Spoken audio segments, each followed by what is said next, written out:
This is SportsJam. I'm Doug Doyle, and this Sunday is one of the biggest events in the sports and entertainment world, Super Bowl 58. We'll be in Las Vegas and will feature the defending champion Kansas City Chiefs against the San Francisco 49ers. And even though my guest is on the West Coast, she will not be rooting for the 49ers. She just can't do it. She grew up in Washington State and is a Seahawks fan and can't be rooting for the 49ers. My guest happens to be someone who knows all about the marketing and commercial business of the Super Bowl. You know, many people just watch the Super Bowl for the commercials. So what goes on behind the scenes of companies who advertise their products during the big game? It's one of the topics we will discuss with Amy Lund, the Vice President of Marketing and Media Investment for E&J Gallo Winery. So nice to meet you, Amy. Nice to meet you. Thank you for having me. My pleasure. You are in a sports family. Your husband, avid golfer, and your son, teenager, plays all kinds of sports, and you actually played sports in high school, right? I did. I played basketball.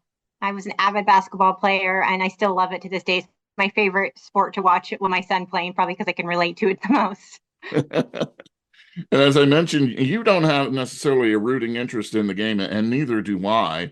But many people are curious to find out if the Chiefs will repeat and Patrick Mahomes will get all the accolades that we have come to expect. Do you actually know what quarter your commercial will be playing? I mean, we don't know this. You are the people who are involved with dealing as a sponsor of the NFL and many other leagues like the NHL and UFC. The number one wine and spirits brand in the U.S., High Noon and Barefoot Wine. Are we going to see this in any particular quarter, or how many times will we see it? So you will see it surrounding the game. You won't actually see it in the game. We made a conscious decision this year not to do that for a couple of reasons. One is it's extremely expensive. You know, you're talking $8 million, on average but you get a lot of eyeballs on it, something like 130 million eyeballs on it. What we like to do is advertise pregame, postgame, and then we did a lot during the championship, the games leading up to the game, to really start to seed the wine category, and Barefoot particularly with a football fan. Are we here to win? To be immortalized by our victory? Or are we here to enjoy some crisp Barefoot Pinot Grigio? We're here to do both. I might not know which wine to pair with what, but you better believe I know how many bottles to bring, Ryan. And sure, wine and football can be complicated, but enjoying them should be easy! Yeah! Well, let's enjoy ourselves! Barefoot, the official wine sponsor of the NFL.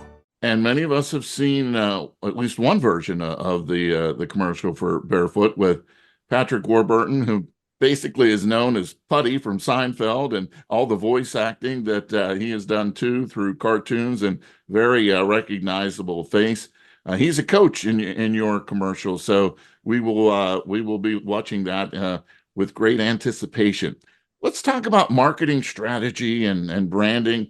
How does a brand that's not necessarily a traditional brand, when you think of football, how does that work when you're trying to engage a Super Bowl audience, which we know is expanded, at least, especially, but throughout the season, you have been a sponsor of the NFL.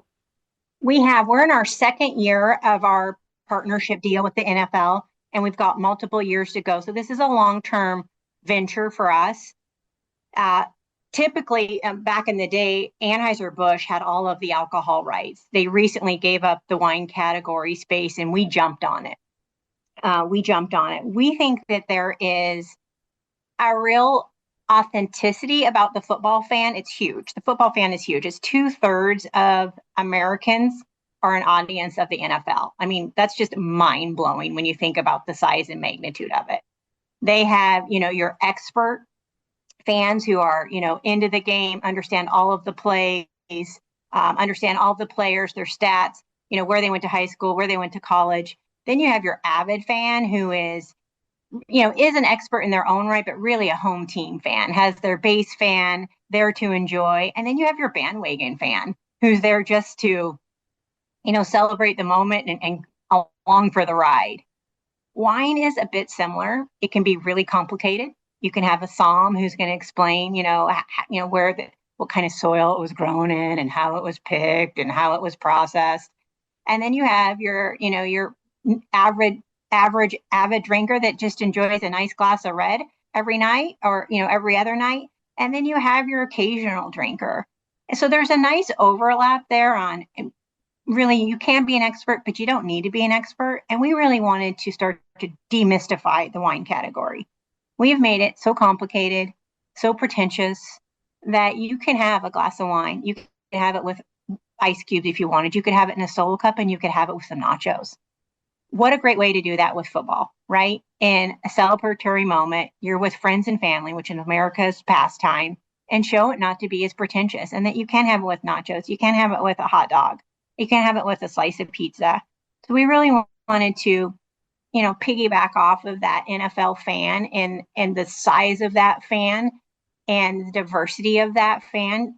One thing that we love about sports, and I think it kind of goes to the family values for the company that I work with, is in this day and age, everybody has a lot of opinions, a lot of political views.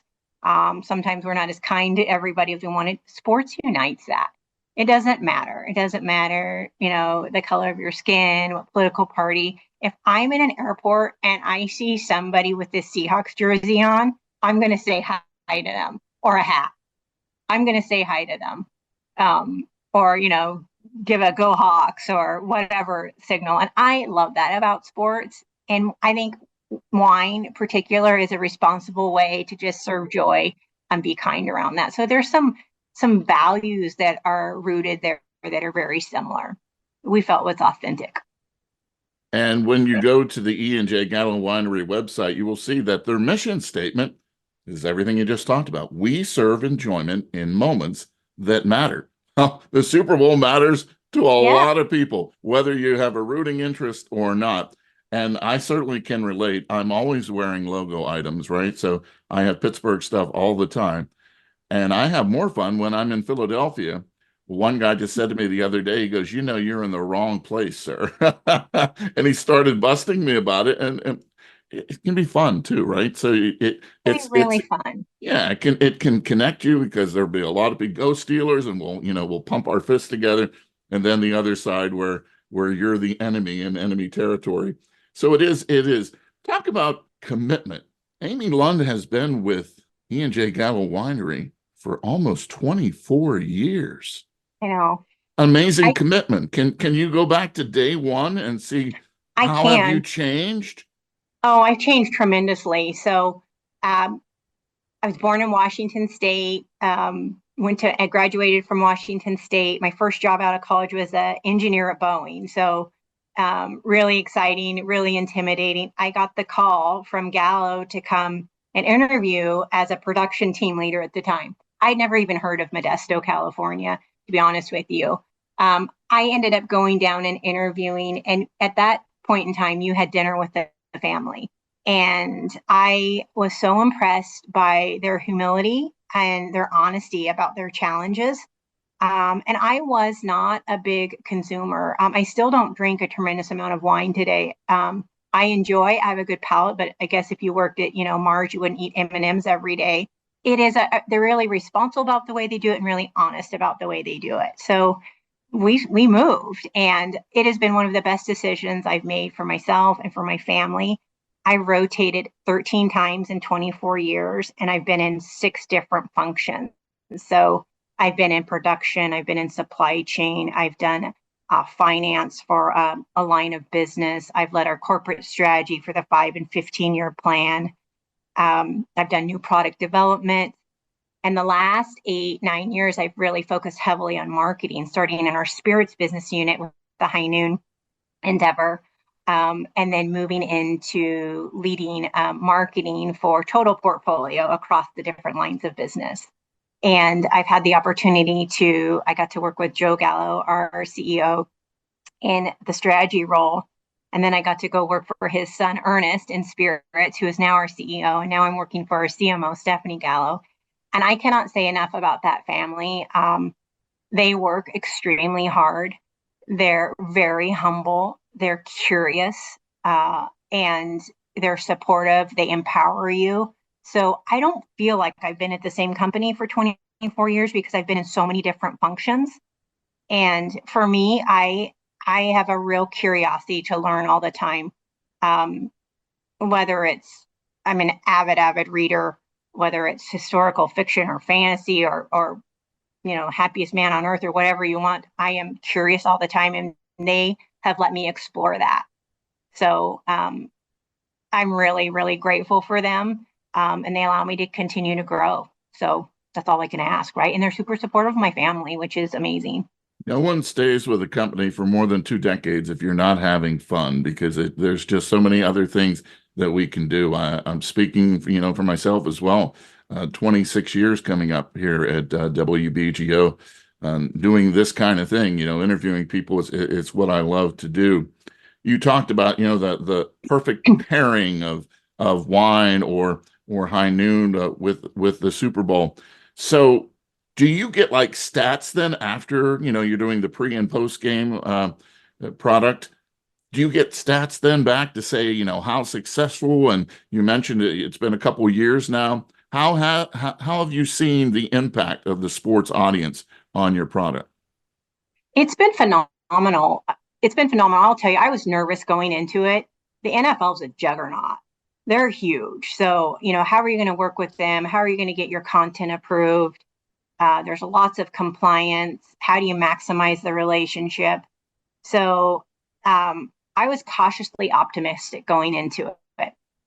So we had a real big pointed strategy to say we're going to focus on one brand at first instead of our whole. We have the ability to go across several wine brands, and we've been really focusing on Barefoot.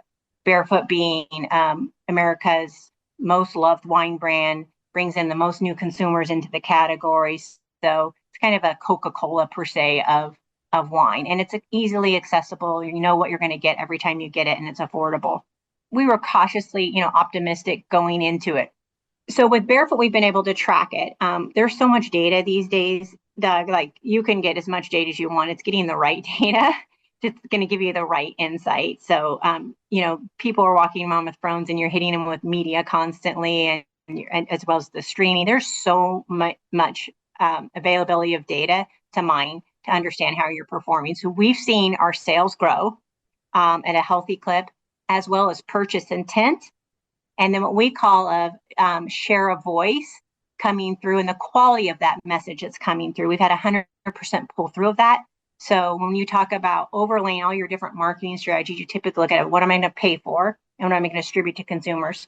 What am I going to go after and try to get as earned media that I don't have to pay for? And then what am I going to own and curate myself and publish myself from an organic perspective? And that messaging we've been able to integrate and pull through at a quality level and increase purchase intent within the category, which is really important. So it's been a lucrative partnership for us. What's also interesting too is I mentioned that you're not only a wine and vodka sponsor of the NFL, but also the NHL and UFC, very physical sports, right? And you don't necessarily think of, well, I'm just going to sit back and have a little wine and watch a very physical hockey game. But it's a great strategy because as you talked about, affordable, right? The people who are watching these games are looking for affordability. But also, there are no boundaries. There are no things for what we can consume when we're enjoying a game, whether it be in the stands or on our couch or in our lazy boy chair, whatever it may be, right? So I think that's what's probably changed the most in marketing, right? Is realizing that everybody's different, and everybody, you don't put people in a box like you used to when it comes to marketing, right? You don't. And I think that it's marketers' biggest mistake is we only think about our own brand, our own category. And consumers today are enjoying several categories and multiple brands across that category. Look how, we shop today, and you use your phone and all of those things. Sometimes we don't put our own selves into what we're branding as well. And we're not always empathetic to who's truly enjoying our product. So, sometimes in the alcohol category, people think, oh, they only drink beer or they only drink spirits. They're drinking across. and they're throwing in a soda, and they're having a smoothie and a toxin flush or whatever. So I think it's really important for us to not be myopic in our ways of thinking, because they're joining across categories. You have to be there at the right time and the right place. And sports is a great way to do that in a culturally relevant moment. So in real time and frequently. I think, from an NFL perspective, I know people have lots of opinions about Taylor Swift. She's been great for the game, bringing in new viewers, having mom and, dad and daughter moments. Yes, she gets showed on the screen, but she's been really great for the game and giving it exposure and exposing new people to the competition. So I think the more that we can, and then people are capitalizing on those cultural moments, right? So, and how do we be there? One of the best kind of real-time moments, I think, in Super Bowl history from a branding perspective, and they didn't even have a commercial, was, and I think we're coming on 10 years of this, is Dunk in the Dark. Do you remember when the Superdome went dark and then Oreos said, no power, no worries, you can still dunk in the dark? Like, it was like one of the most viral moments. I think there's been one that surpassed it or something like that. But that was a moment, right? They were there at the right time.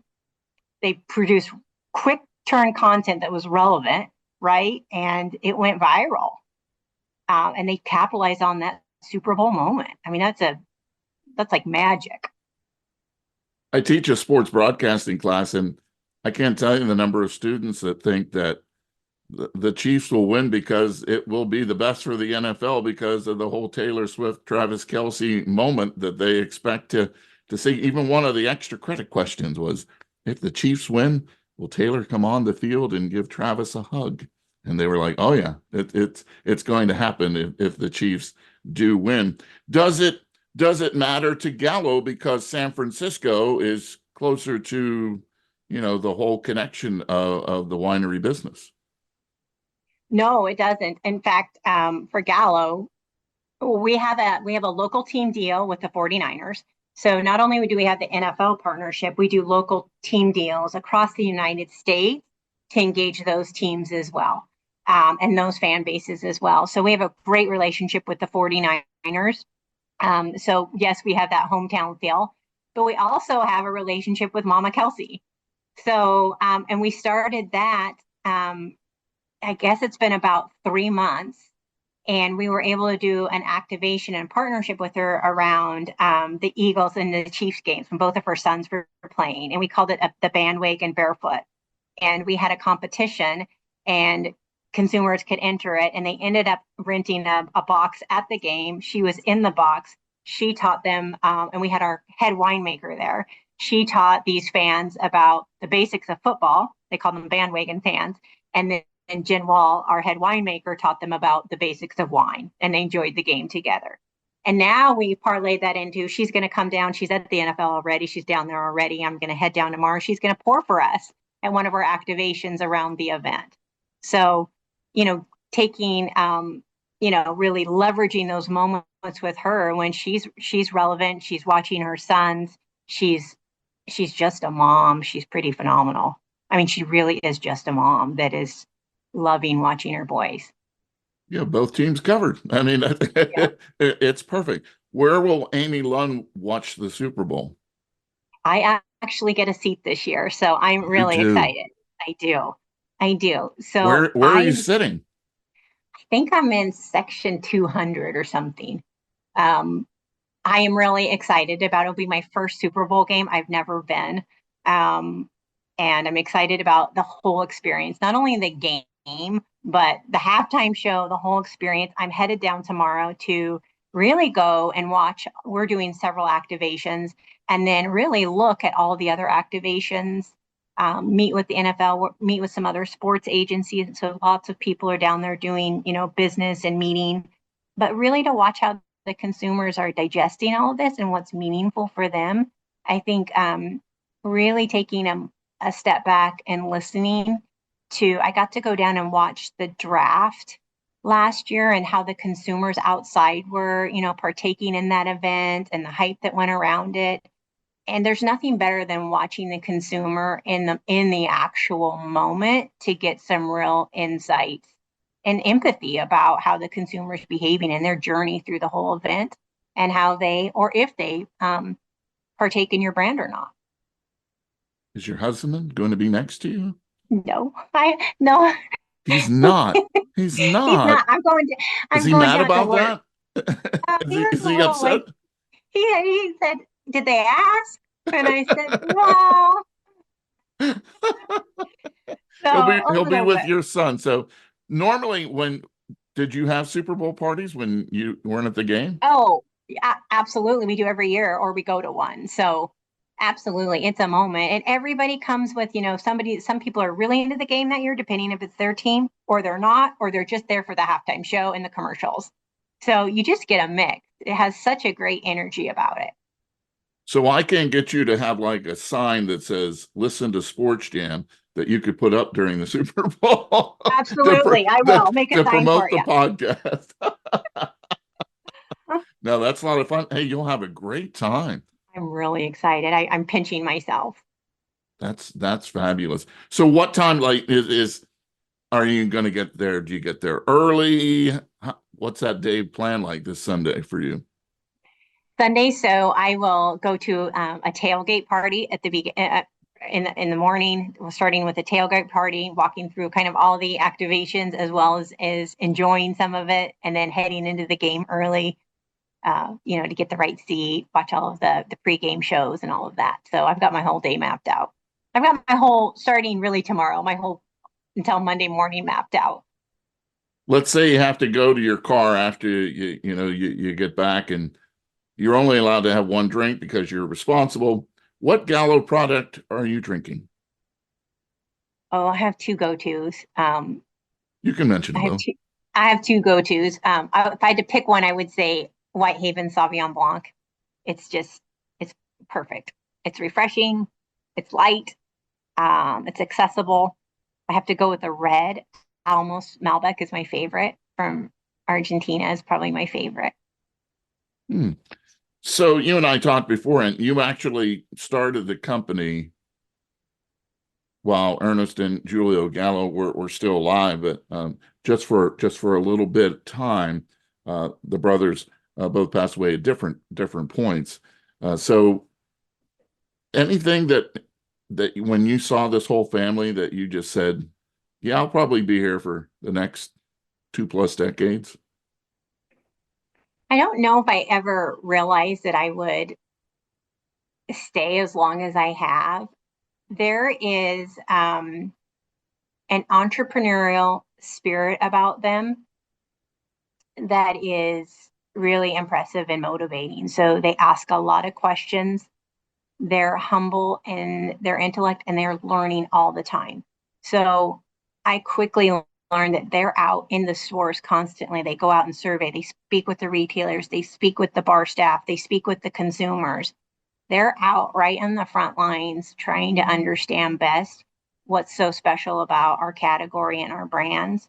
And it's really motivating because, I think they inspect what they expect. At the same time, they empower you to do it. So they have a really strong value system that has aligned with mine.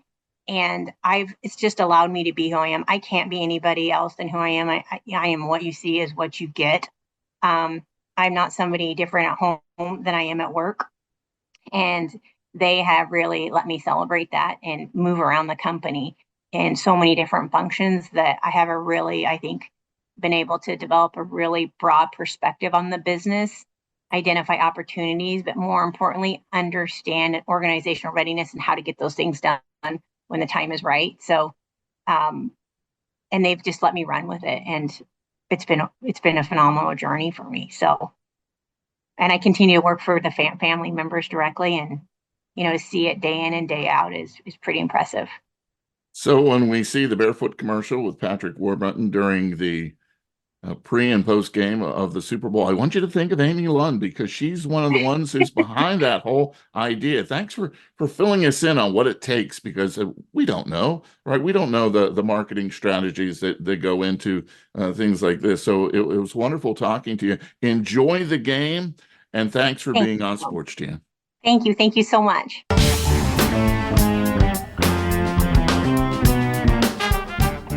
Sports Jam is a WBGO Studios production. You can hear all the past shows by going to wbgo.org/sportsjam or wbgo.org/studios. You can also find Sports Jam with Doug Doyle on the NPR list of podcasts or wherever you hear podcasts. Special thanks going out this week to Joe Favorito for hooking us up with Amy Lund of E&J Gallo Winery.